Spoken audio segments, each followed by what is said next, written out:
เอาให้แมวอ่ะเอาลงไปเด็ดอยู่ไหนอ่ะพักแขวนอะไรไว้อะ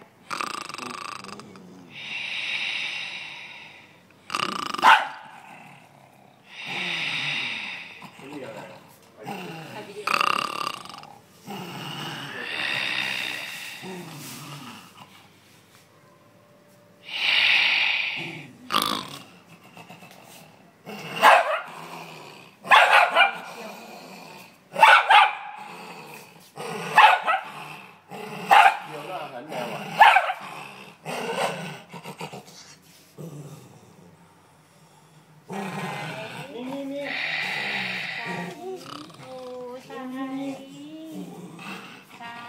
มันนิสัยไม่ดีเลยตัวเนี้ยเอากินกันเลย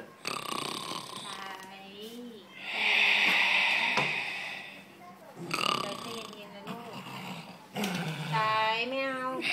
เย็นๆนะ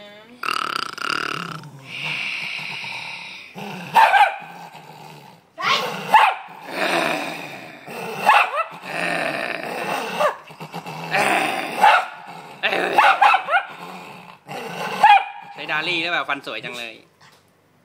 ข่าวเงียบเลย